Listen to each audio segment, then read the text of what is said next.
2 of me talking about my experience travelling with a 2-year-old solo. So yeah, in general, just a big old lesson of letting go of ideals. And this really came, this I guess mantra or whatever, it came on my birthday, on my 30th birthday, which was a week and a day ago now. And I took a high dose psilocybin journey, and they're always intense. always intense. But it really came then, and since then, every single day I've had a reminder to let go of ideals and the reasons why to let go of ideals. But I'm still feeling resistance towards it. It's like, why can't I make my life ideal? But it does cause stress and suffering, and real peace, consistent peace comes from just being in the present moment as it is, and accepting and being grateful for the present moment as it is, which some people may think that's some new age bullshit. I keep that in mind, but also allow space for the rage and frustration, because it's all valid. And just take the lessons when possible. But I do always, every time I'm in feeling anything, I always circle back to see things as they are, accept things as they are, people, situations, places, circumstances, whatever. I always circle back to that, because suffering, the root of suffering is craving and aversion, so I recognise the need for it, and I recognise that it's a natural part of the human experience, but also recognise that that's what I need to seek to release, to maintain my inner peace, because otherwise, my happiness comes from external sources, my peace comes from external sources, where peace begins within. I'm not going to start singing that song. I was about to, but let me not embarrass myself like that. So I'm not making this video to kind of give any suggestions on practical guidance for travelling. You can go on YouTube and find hundreds of videos on practical tips for travelling with a child. Like, that's not what I'm here for. I'm just sharing my perspective, and hoping that whoever listens to this feels seen and can relate. Anyone who is going through the I do it phase and can't turn off a light or close a door or get yourself dressed or make yourself some food without a fight or without having to undo what you just did, for this tiny person to do it at a snail's pace, and for those who feel all the frustration because of that, and then feel all the guilt for feeling frustrated because of that, I see you, I'm here with you. And for me, I feel, most of me feels like the stress and the anxiety is worth it, especially being from somewhere like England, where the weather just sucks. The winters are long, the weather is cold and grey, and the energy when living in a dense city is heavy. I think I only have experience living in cities, really. Might be a nationwide thing, but being British, living in England is a lot. So for me, it's necessary to take breaks.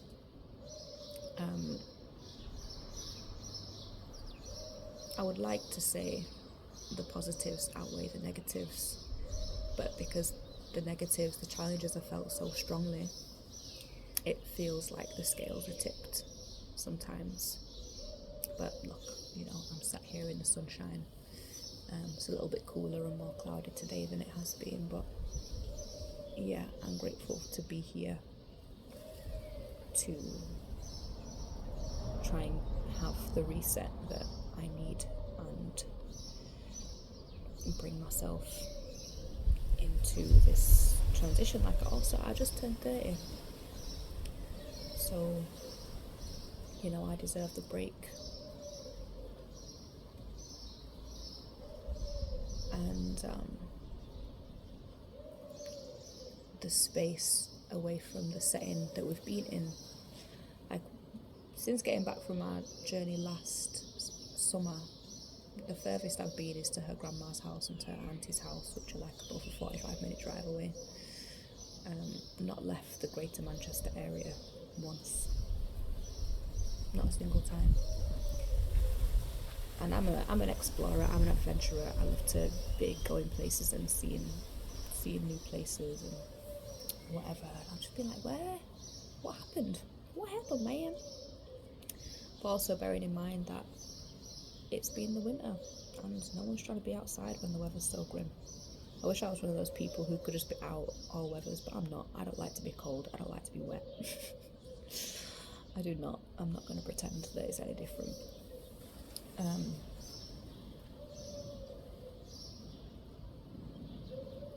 So yeah, anyone who's in a similar position, solo parenting or not, take the trip, take things. I guess the one practical tip I will share is just do things step by step.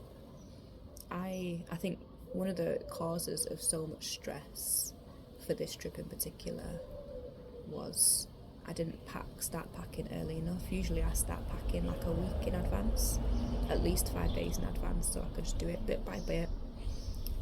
It gives me time to, realise things that I need, things that I need to do. But because my birthday fell 4 days before flying out, and I was having the experience that I had on my birthday. There was the day that was a write-off. The following day was a write-off because, it was my immediate integration phase. The day after that, I had things on. So really had a day and a half to pack, as well as trying to integrate, take care of a 2-year-old, and yeah, everything else that comes with life. I had meetings and whatnot. So yeah, if there's one practical tip, maybe there'll be more, I don't know. Let's see how this stream of consciousness goes. Start packing as early as possible. Write everything down in lists. I have 3 lists. Things to pack, like things outside this obvious stuff that I'm obviously not going to forget, things that I'm likely to forget to pack, things that I'm likely to forget to do, and things that I need to buy. And that's ongoing pretty much from the moment I booked the trip. Just as things come to mind, put it in a note in your phone, because the couple of things that I didn't put in that note in my phone, I was like, no, I remember to do that, that's obvious. I forgot to do. So I'm gonna get home to a loaf of mouldy bread in my cupboard. I'm gonna get home to a terrarium that is covered in mould, most likely, because I was meant to put some strawberry heads in there for the roly-polies, and they weren't really into it, and I was going to take them out before, but I didn't. So yeah, and yeah, just do things step by step. Like, it's overwhelming thinking about everything that goes into taking a trip with a child, but step by step, piece by piece, part by part, step by step, and just keep the primary focus on rest and connection or reconnection. Like, I don't really do itineraries anyway. The first few days I don't really take quick trips. So I used to before I had a child, but now, because it's so important for those first few days just to get situated and to settle in, I don't really go anywhere for less than a week. When I'm going to Europe, we're here for 11 nights, and that just gives us the time and space to take it slow. So the first 3 days we don't go anywhere, and then we took a taxi to the main town yesterday. And I tried to do it, and this is what I do even when I was traveling before I had a child, go somewhere or do something high energy one day, following day rest, and alternate like that. But this time round I'm like, no more high energy stuff, because it's all high energy anyway, without trying to go somewhere, do all these crazy excursions and explore and whatever. She doesn't care where we're going. She doesn't even care about taking a holiday or going on a plane. She'll be happy doing all this at home. So yeah, for me, the rest of the trip is just going to be engaging with her and her curiosity and playfulness, and that means not really trying to go on all types of crazy adventures, because life in itself is an adventure. Just taking a walk to the shop for her is an adventure, so just trying to honour that part and be with her through it, rather than just focusing on the destination, which that is what I tend to do. Focus on a destination, and the journey is stress. I don't want it to be like that. So the first time we went away, let's talk about the other 2 trips now. The first time we went away was to Morocco. You can go back on my page, and I did a little video talking about that, but didn't finish it. I can't actually remember what I said.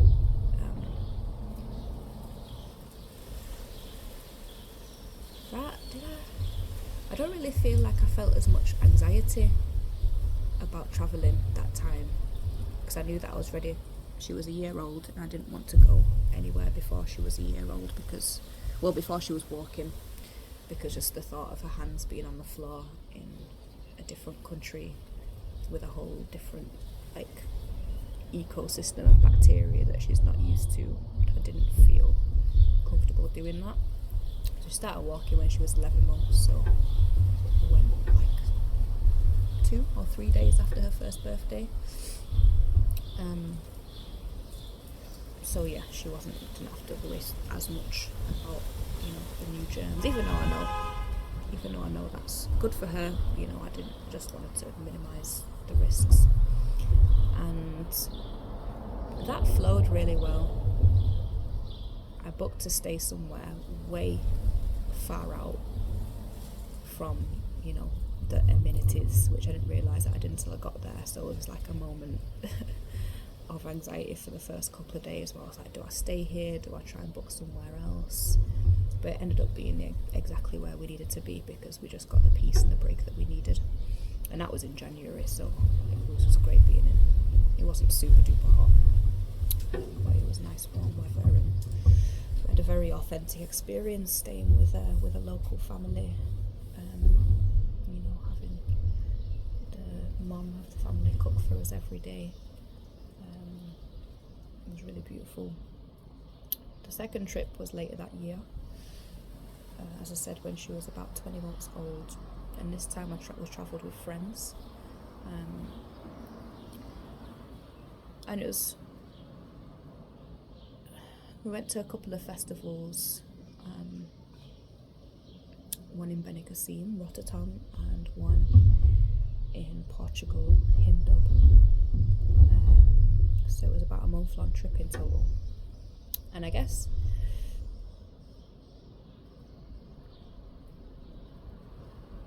it was stressful. It was a really great experience, just I'd take her to, try and expose her to as much of the arts as possible, so I do take her to festivals and carnivals and whatever else, so it wasn't kind of new for either of us being in an environment like that. So she was fine, being around the music and being around all the people. I had a friend there also with her child who's a year younger than my daughter, pretty much to the day. And you know, it was a family-friendly festival. Weather was beautiful, music was great. 10 days of reggae, you know, can't be too bad, can it? And I've been wanting to go to this festival for years, so I was actually grateful to be able to go there with friends, because I always thought I would end up going, you know, on my own or just with me and my daughter. So it was great. I'm really glad that I was able to go with people and share the experience. And I had in my head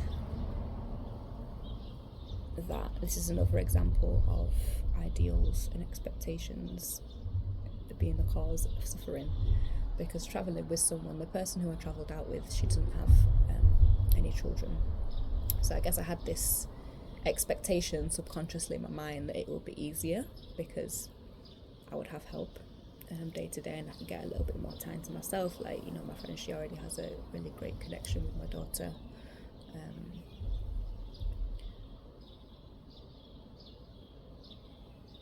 And while, you know, yeah, I did have an extra pair of hands, you know, if I just needed to like run somewhere quickly,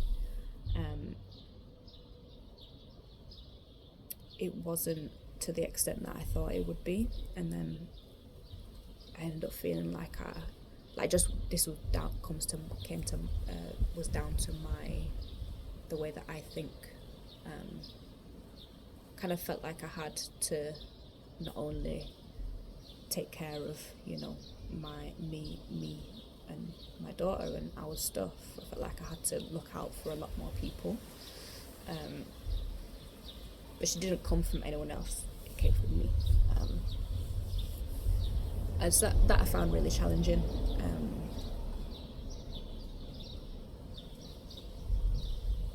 And just like travelling in a group and sharing the luggage. I felt like I was carrying a lot more, because, you know, we'd put things on the pram almost broke. It was a lot more challenging than I thought it was going to be. I felt like my load was added rather than taken away from or lightened.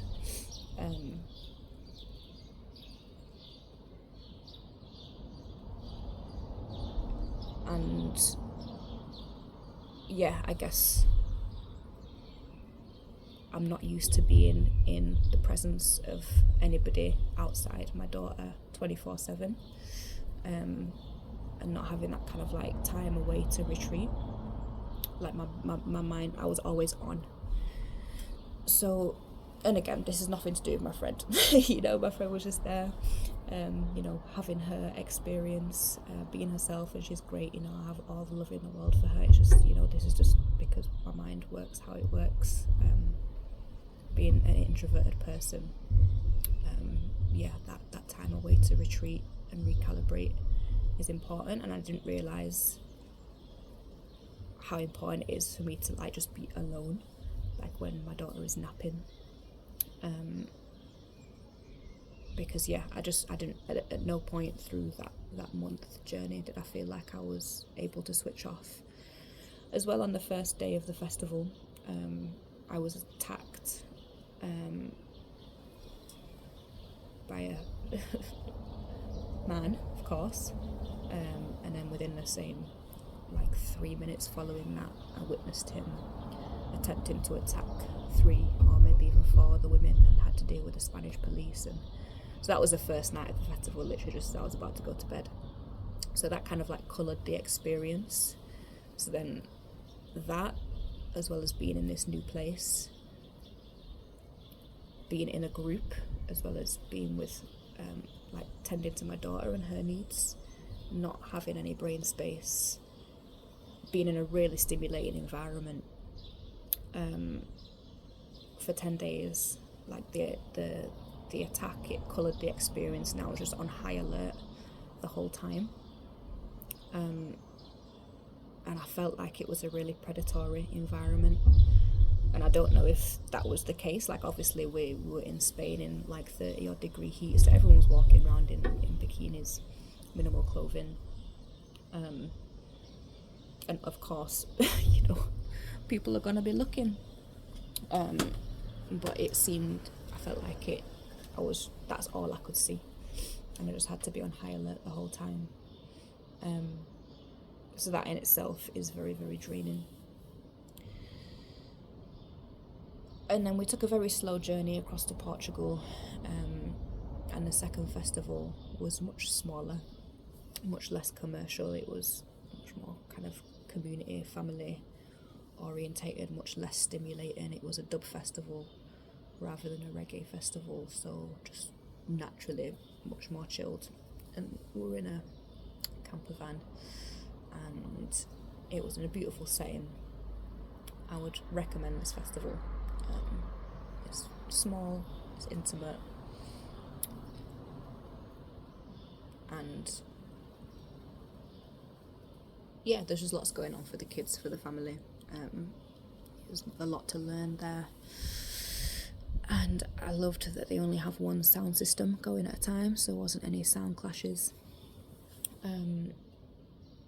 And there was places where you could go where I didn't feel like I needed to be in the sound system to experience it. Like even at the van, I could still hear the music, but felt like I could still, get a feel for it. Obviously, not the full experience, but I still could appreciate the vibes without being like in the thick of the vibes.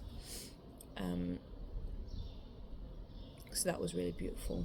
But it took a while to settle in to feeling safe there. It was only, I think it was 4 days, this one, 4 or 5 days. It took some time to actually feel safe there. I think it was a week in between the first Rotterdam ending and that one beginning, so we took a very slow journey across from Spain to Portugal and just stayed in just some random Airbnb directly after the festival just to recalibrate. But yeah, just being in that environment, being around people, like traveling with people, and navigating everyone's nervous systems, it was a lot. And so I think that's part of the reason why I didn't really go anywhere after coming back. We got back at the start of September, and then autumn came. The weather got cold, and you enter hibernation mode. So there was that I'm bearing in mind. But also it took me probably about a month to recover. I just didn't really feel like I could go anywhere, or do anything other than like what are the absolute essentials, for a good few weeks after getting back. And then we were in autumn, so naturally went into hibernation.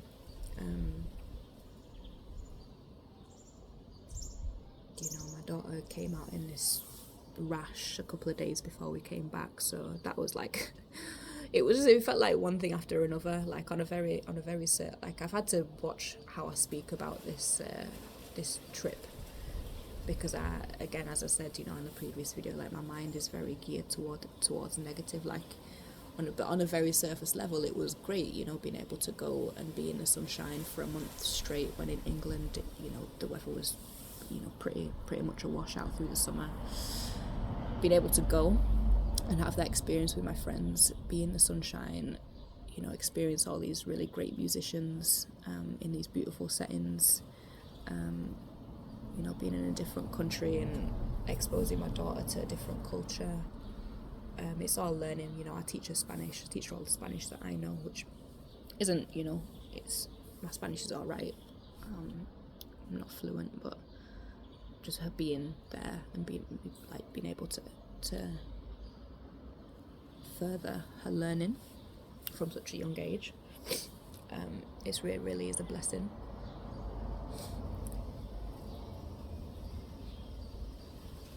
What was I saying? I've lost my train of thought.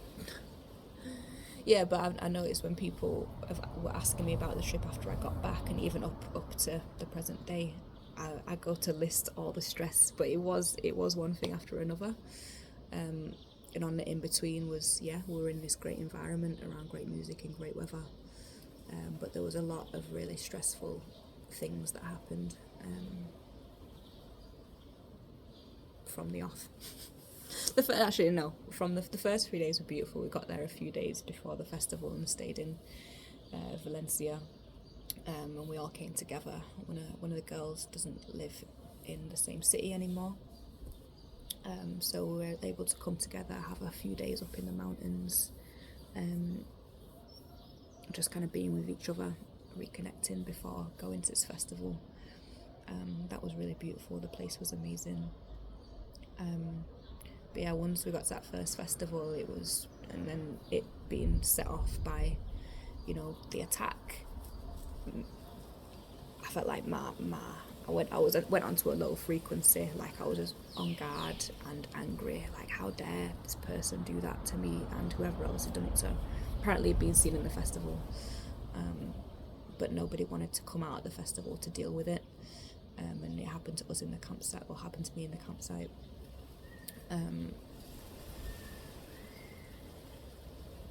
Yeah, that triggered just a really negative mindset for me. I was very angry, just watchful and on guard, and I didn't really feel like I could take the space to do what I needed to do to regulate, because there wasn't the space. I could have left the festival and gone off just me and my daughter, but I was there with my friends, and I didn't, in that space, in that moment, I was like, no, I need to be around people. I don't really feel safe being on my own. Like, everyone who I was there with, we like to go off and do our own things, but then every time we did break off from each other, something would happen to one of us, so yeah, if you are planning on going to Rotterdam, just be aware it's very commercial. A few other people in the group tried to talk to staff members about it and try and get word to the artists to speak out on it before they perform, reiterate the no tolerance on sexual assault and rape culture, and just encourage each other to have each other's back, especially in the thick of the crowd. Just watch out for it and have each other's back, but no one was interested. No one was trying to, help them do that.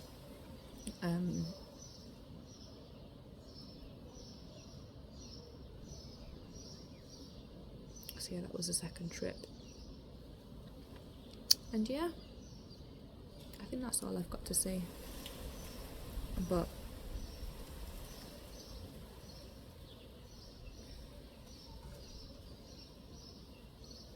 it's definitely worthwhile, travelling with a child at a young age. It's stressful, so, those who follow me online, in particular on Instagram, don't be fooled by the vibes that I post. It is 80% great vibes, 20% stress, but it feels like a lot more sometimes. I have to really kind of check myself and my mindset, because I can get consumed by the negative because I feel it so strongly,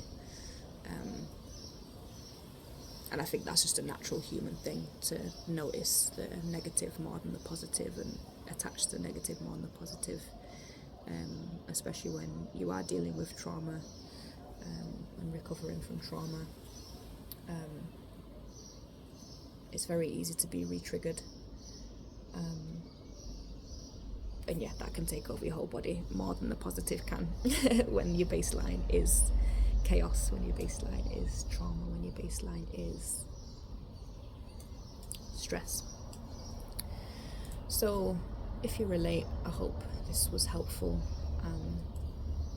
I hope that I don't know, I hope that it encourages you to take the trip, but also, be prepared, and just to let go of the ideals, take the trip to be in a different setting and reset. And even though as a solo parent everything still does fall on me, it is easier just being out of that home environment, because in the home environment there's always something to do. I still got organisational stuff to do around the house, and you know, I also want to get into like creative spaces, and so just taking myself out of that where I'm in like, it's like almost like a blank canvas. We've got this the minimal amount of stuff that we've brought from home, and that's it. You know, it feels much easier to stay on top of dishes and cleaning here. Yeah, and I don't know why that is, because there's the same amount to do. But yeah, just the change of scenery, the sunshine helps, and it's a massive, massive opportunity for growth and learning about yourself and your child and your dynamic. So take the leap, I'd say. Yeah. Anyway, peace.